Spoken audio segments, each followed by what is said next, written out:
I'm going to introduce you to new frontiers of DNA research and share with you the pure joys and the pleasures and the impact of fundamental scientific discovery. We know this occurs in the cell, we know it occurs constantly, and only when it goes wrong do we realize we had a problem, because when this type of damage is not fixed, you get cancer. My lab is asking three very important and exciting questions in the field of DNA repair. How do cells know there is damage? How do they send the right mechanic to fix the damage? And how do they do quality control?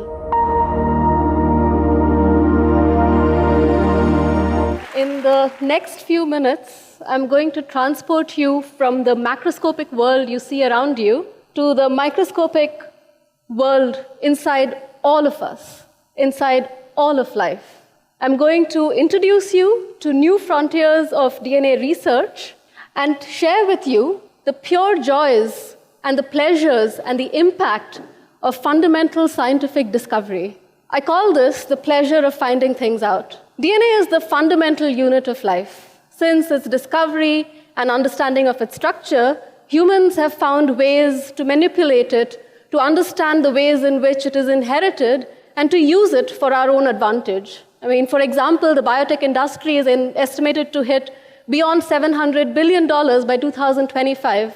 All of this stemming from very basic research into understanding the structure of DNA, cloning, and recombinant DNA technology. So how exactly does DNA look inside us? DNA is a big molecule, yeah? So if you take all the DNA from a single cell in your body and stretch it end to end, it's going to be about 6 feet long. That's a footprint of an entire elephant. And if you take all the DNA from all your cells in one person and stretch it end to end, you can go to the moon and come back 6,000 times. Yeah, so it's really, really big. This also is DNA here. What you're seeing in black is a bacterial cell, and all of its DNA is out here in gray.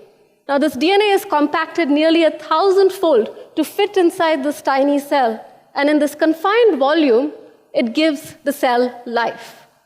Now, I am fascinated by the ability of life to be encoded in a structure like this. For the past few years, as a scientist, I've been obsessed by trying to understand how DNA functions.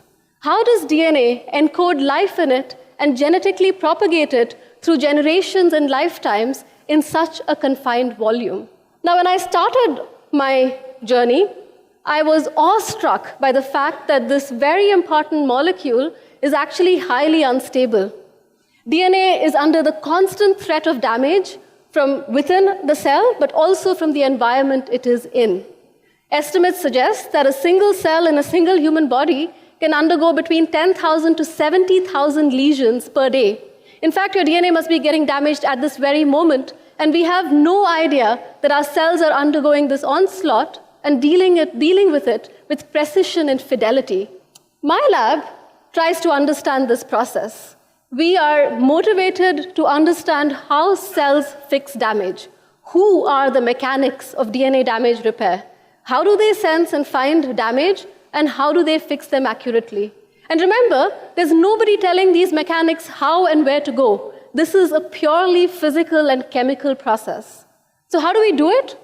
We do it by peering live into cells and looking at single molecules of enzymes working on DNA and fixing the damage inside cells. Now, since the first time Leeuwenhoek made this magnifying scope to look at life, we've come a long way into observing life around us. We can look at population behaviors, we can look at behaviors of single organisms, we can look at behaviors of single cells in a single organism, and now we can look at behaviors of single molecules inside a single cell. And we can look at how it transacts on DNA and does events such as DNA repair. And using technologies like this, my lab tries to understand the mechanism by which damaged DNA gets fixed accurately. Now, let me give you a brief example of one such problem we have tackled. Let's imagine that this circle here is a molecule of DNA, and there's another copy of it sitting here. Now, one of these gets damaged. I've shown that there as a red star, and the only way to fix that red star damage is to copy up the damaged region from this green part here, right? And for this to occur, the red and the green portions have to perfectly align over each other so that the damaged bit can be copied over from the undamaged bit. Pretty straightforward, right? Well, not exactly. For a cell, that's like trying to find your partner in a crowded, music festival or a big conference like this. And we know very little about this process. This red star has to go find its partner all the way there, repair, and then come back again. We know this occurs in the cell. We know it occurs constantly. And only when it goes wrong do we realize we had a problem, because when this type of damage is not fixed, you get cancer. So for the first time, using microscopy, we were able to see how this process occurs in a living cell. So I'm going to give you an example here. You're seeing this black cell here. The red dot shows you where the damage is, and the green dot shows you where the repair is going to occur. And using powerful microscopy, we were able to see this red dot move inside the cell, go find its partner, and they go all the way back again. What is the scale of this process? It's 1 micrometer. You're seeing something occur within 1 micrometer, and within tens of seconds. This is a very fast and very dynamic process. And only using powerful tools like microscopy were we able to first see the process and then understand the mechanism by which such a process can occur in the cell. And using technologies like this, now, my lab is asking 3 very important and exciting questions in the field of DNA repair. How do cells know there is damage? How do they send the right mechanic to fix the damage? And how do they do quality control? How do they ensure that they did the repair accurately? In general, basic science like this provides us a handle into understanding the world around us and within us. It gives us a foundation to answer 3 very important questions. What is the phenomenon? How does it occur? And why it may have come to be? Using information like this, we get a foundation for all application, providing cures, solutions, and products. Examples include insulin, cisplatin for cancer cure, and even antibiotics for infections. More generally, what defines the uniqueness of a scientist is the question that they've set out to address. A unique frontier question that very few people around are asking. A question that can remain a pursuit for a lifetime.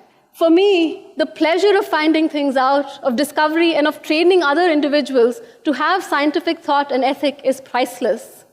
Science, like art, provides a handle for us to capture, understand, highlight the world around us and within us. It gives us a sense of wonder and awe. It pushes the limits of our imagination and perception. Scientific thought travels through history and shapes our futures. And for me, it is a way of life. Thank you.